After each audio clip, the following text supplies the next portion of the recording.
Welcome to the Healing Place Energy School. My name is Helen Chin Liu. I'm a certified reflexologist, certified energy medicine practitioner, a Reiki master and teacher.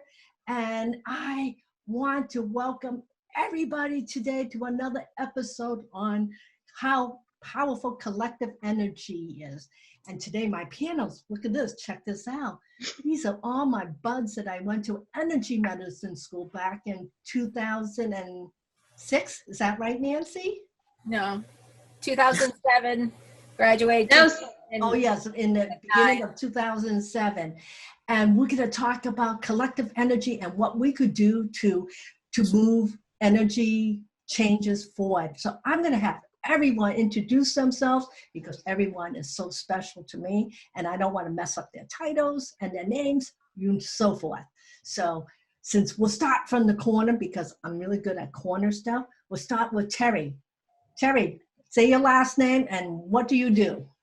So hi everyone, my name is Terry Giza. I'm a licensed mental health clinician or psychotherapist and an energy medicine practitioner and a mom and a wife and a daughter.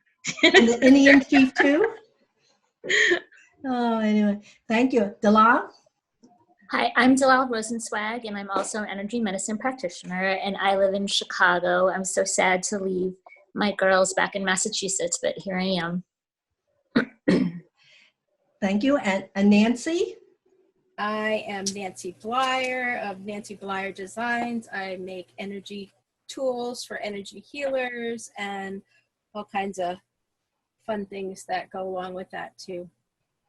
Oh. And Dorothea? Hi everyone, my name's Dorothea Mahoney, another energy medicine practitioner, and I got to know these women from going to energy medicine school with them, but I have also been affiliated with a small New Age bookstore in Worcester for 20 years where I have done classes on personal growth and development, and I also do quite a few readings for people. That's wonderful. Thank you, ladies, for joining me today. So I just want to get your feel. What do you think is going on? Why do you think there is such a shift right now? All of a sudden, I feel like I'm in Noah's Ark, and it's raining 40 days and 40 nights, even though it's been longer than 40 days and 40 nights, and all the negativity and changes are being made upon us. I would love to get your feedback, what you think is going on and why now? Why now in 2020 this is happening? Who wants to go first? Yeah, don't be shy. I will. I will speak first. I think that I don't think that it's so for me personally, it has felt like it's been coming for a long time. When I was probably in my teens, I started reading a lot. I started reading metaphysical books, but I started reading a lot of books about Book of Revelation, and I just knew inside of me that there was something that was coming and that I needed to prepare for it. I did the whole Y2K thing and tried to prepare. I still found lists years later of all that. And I think that's what I do, why I do what I do, to kind of deal with the energy of knowing that something was coming, but never knowing what. And I think that it's coming because everything's broken. Everything's broken, really. I mean, if you look at all the systems, government, religion, education, health, everything is topsy-turvy. I used to call it the upside down world. We live in the upside down world. And it's really terrible right now. There's a lot of people dying. There's a lot of people who are scared. But I feel like it's to renegotiate everything. You know, create a new outlook of how kind of like a reset. Yeah, reset. What's your thought? Anybody else? So I think Go ahead. Go, Zola. Well, I think this has been starting, or it started in 2012 at the end of the Mayan calendar. And we've been sort of building our way up to this huge transformation and change. And the energy in the world is shifting. And on April 4th, 2020, this huge portal opened up. And if you do the numerology of that date, it's 4/4, and then 2020, you add those 2 + 2 is 4, so 444. So from April 4th, 2020 through April 22nd, 2020, which is another number, there was this huge portal that opened up that was really bringing huge transformation. The energy totally shifted in the world. And it's no surprise that this sort of pandemic happened right at that time, where people had no choice but to go inside. And there's an opportunity. There's an opportunity for you to choose to sort of go inside and find out not only what's not working in the world, but what's not working in you, and sort of shift out of that, because we have the time to do that now. And the energy is just pushing us. But you know, when you make that choice and you do the work, you'll get there really quick, because the energy is so fast. Everything's manifesting so quick now. Can you talk a little bit about the portal? Because I don't think people will know what you mean by portal. Well, it's just like this, it's all astrological. And so there's the energy changed that will allow transformation to happen much, much faster. It's very esoteric. It's hard to sort of articulate in words unless you understand astrology. Okay. But basically, it's just the energy in that time shifted really, really fast. The vibration elevated. So things that you thought about manifested really quickly, but it's very subtle. Like it's not like, oh, I want a new car, and then you got a new car, because everything was closed. Everything. Yeah. So the transformation is very inside. It's not materialistic. It's not outside. But if you look at what's happening in the world, you can see that there's a lot of transformation going on in the world. Yeah. Like which systems are falling. And yeah, I want to get to see what Terry and Dorothea have to think about that. Can I go? Yeah. Yes, go ahead, Terry. Dorothea. Yeah, we're all new with this. So coming off of what you were saying, Dalal, I think it's, and tying it into the collective consciousness, going within on the micro, you know, we are all connected. So Carl Jung, I think, coined the term collective consciousness, right? And I think that's just part of us all being connected through our human conditioning, or through the journey of the human condition and what it means to be a human. So I think whatever we're connected, and whatever journey we're experiencing individually also affects the entire collective. And this is reminding me of when I was a little girl, there were these books that had, do you remember the different choices? So you could like read a story, and then it would say, you know, choice A, go to page 5, or choice B. So it would all end the same, but you had choices on how you got there. And those books must be very new, because I've not heard of that. No, they're really old. They were like when I was really? little. Yeah.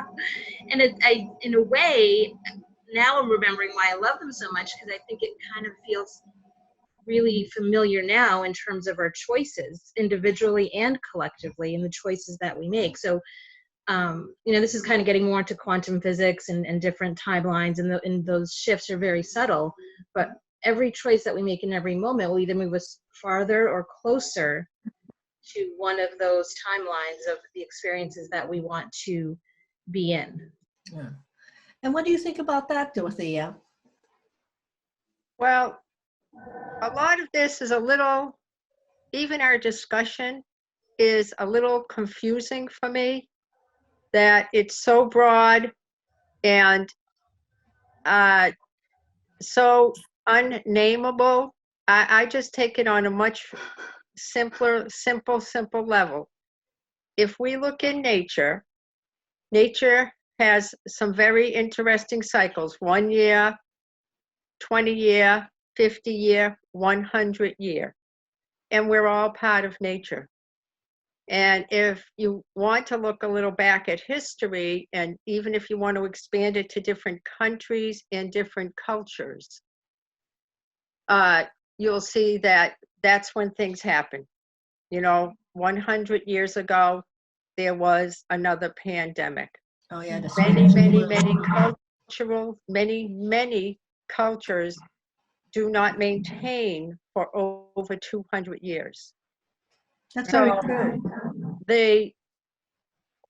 we are living in a time, we're part of it. I don't think we understand the power that we have. I really don't. I think a lot of people feel victimized. But when you learn, speaking of collective power, how much you have, whether it's positive or negative, unfortunately, is irrelevant.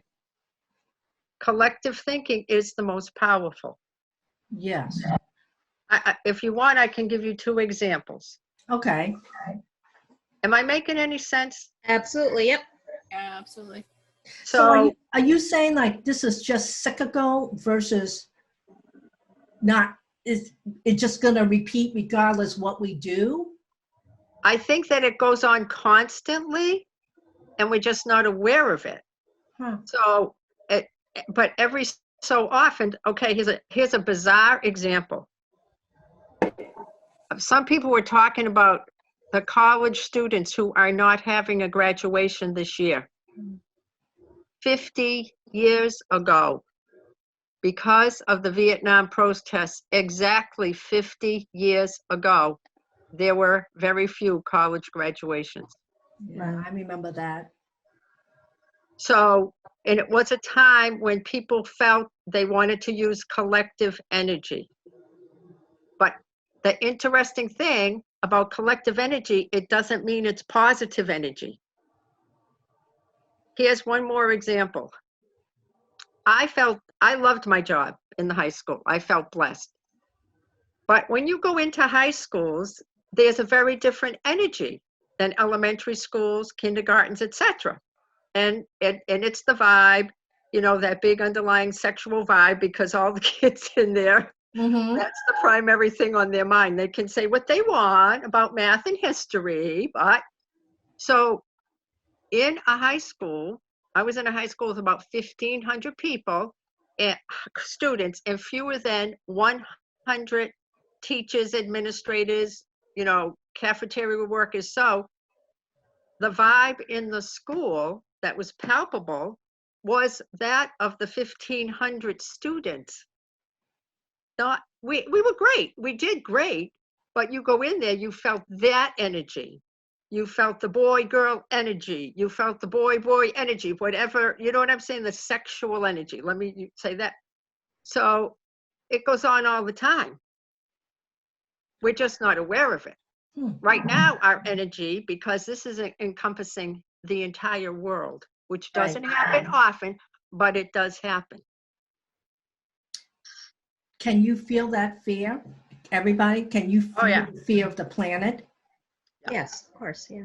Yeah. But I Well, think that's on so many levels, primarily survival, right? Because we're all primal beings, and so there's a threat. There's a threat to our survival, which is, you know, constantly broadcast in our face the entire time. And part of this collective energy, you know, is based in like evolutionary psychology.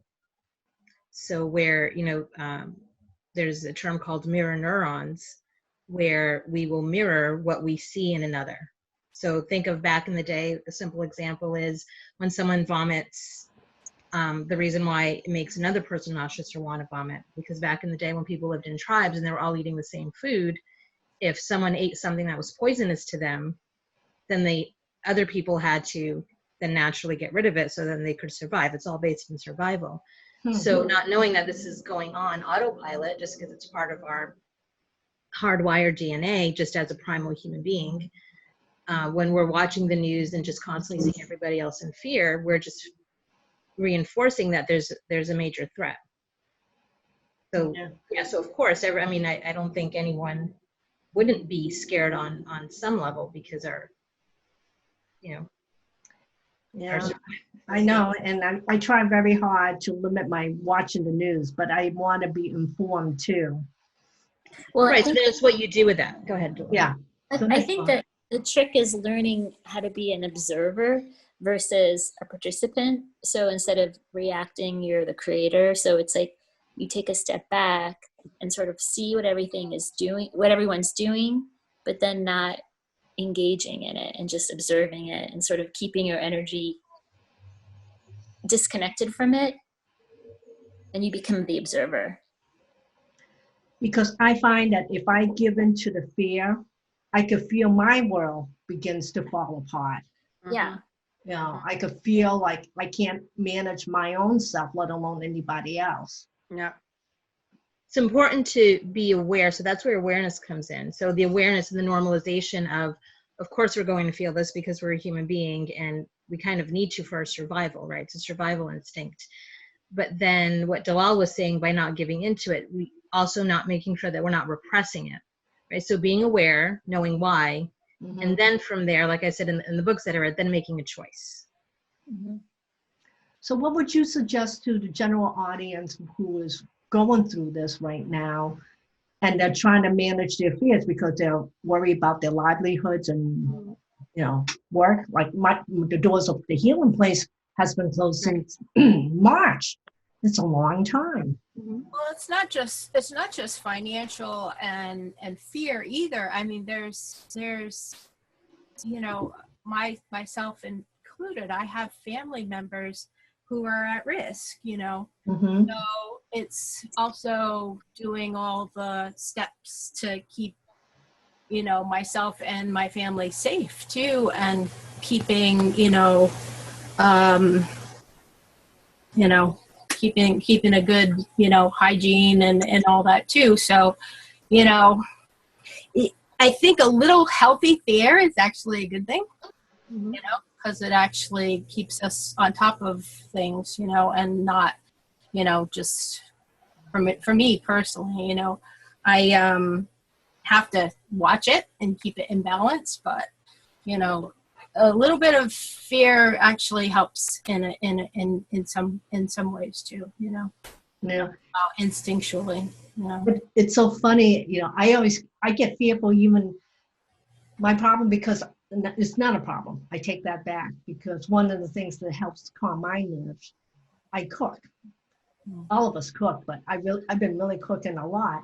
And every chance I get, I want to go to the market. And now the market is now become a place that we got to really be careful about. Yeah. So I'm trying not to be fearful. There I am with the mask, the gloves, the hat, the eyes just shows. Well, I like Nancy's, her phrase, a little healthy fear. Yeah, healthy fear. I have a moderate paranoia, and I don't care. I'm following it. I don't care if I put a mask on and a scarf on. That's what I'm going to do.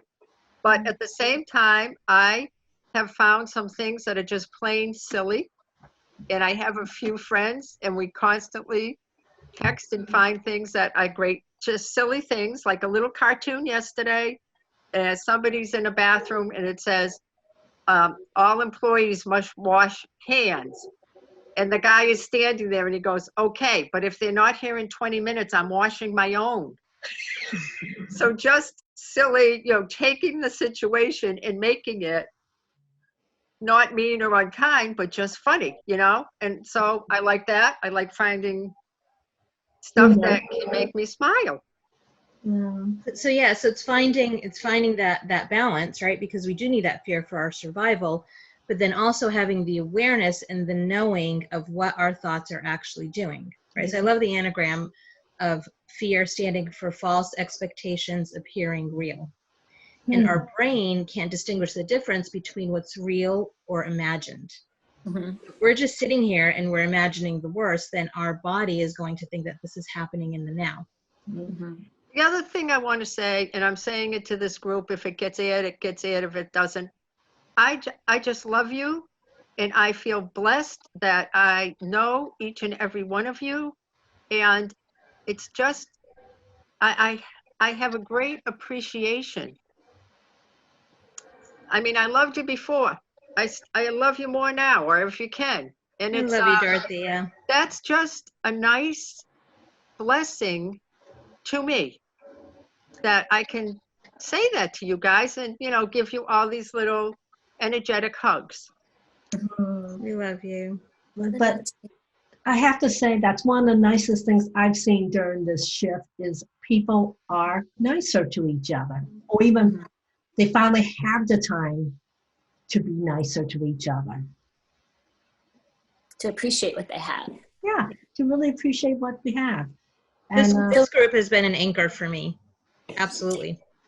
So something that helps me during like fear modes is that you just look at your life, going to back what you said, Terry, and say like, well,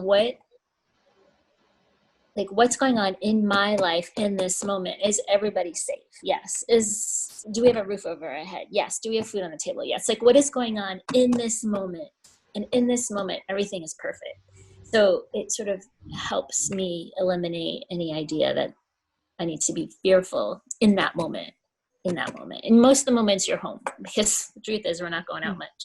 So you can anchor yourself in that reality more than any other reality. that's very true. I mean, that's all we have really is just this moment. Mm-hmm. True. All you got. That's all we have. And That's all we I have. love you guys, by the way. And What? what, honey? What'd And you I say? love you all. I love Oh, you we all. love you, Delal. Yay, Jamal, yay! It was so mushy. But anyways, I'm just so appreciative that we have this time just to talk a little bit about collective energy. And I would personally love to do another talk about this if all you ladies are, if we could pick a theme. But there's so much we could talk about because I think we have such wisdom within each and every one of us, and we come to the table with a different view of the same thing. Mm-hmm. Yeah. Hmm? Yeah. So, anyways, I'm gonna wrap up because this is 30 minutes, and I want to talk more. That's one thing I noticed: the more people we have, there's more that we want to say. And then I'm hoping everybody had a chance to voice their thoughts today. It's really important. So I am going to say goodbye, and I'm going to have each and every one of you say goodbye. And then if you want to end your segment with whatever you want to end it, here's your chance. So Dorothea, do you want to say goodbye and add whatever you would like to add? I just want to say goodbye and thank you, and I look forward to seeing you again. Very good. Nancy, which I always call Nance. I want to thank Helen for gathering us together and getting us to be together on the group. And I just want to say, keep your energy up in the ways that make you happy, Yeah. And And Dela? you know what makes you happy? Make that your homework. Yes. Oh, yeah. Makes you happy and not dwell on the small stuff. Just, can we say that? I mean, it depends. I mean, you can dwell on good small stuff, Yeah, why not? Yeah, because, most fears are what we make it to be anyways. Yeah. I mean, it's easy. It's easier right now in this climate to focus on what's negative, but turn it around, look at the small things that are positive in your life and around you and surrounding you, and there's certain days you're gonna have to work a little harder. Yeah. Well, I'm very appreciative not only of all of you, but I'm appreciative that I have my health. I have a home. I have a kick-ass husband. He always wants to make sure that I mention him, as you all know. I will go into other things, but this is not the appropriate platform. And Dela? Thanks, Helen, for doing this. I think it's fun, and stay safe and goodbye. Terry. Thank you, Helen, and I love all of you, and I love the opportunity to be able to get together. So it's an uncertain time, and I think it's just being okay with the uncertainty from moment to moment. Validate what you feel. It's okay to feel all of the feelings, even if they're contradictory, even if you're happy and sad all at the same time. Breathe, breathe, breathe, because that's how our brain will start to believe us that we're safe in this very moment. So love and blessings and health to all of you. Thank you. Thank you. And thank you, everybody. And thank you for joining us at the Healing Place Energy School. Stay safe and just watch out for each other. Bye-bye. Bye, dears. Bye. Love you. Yeah.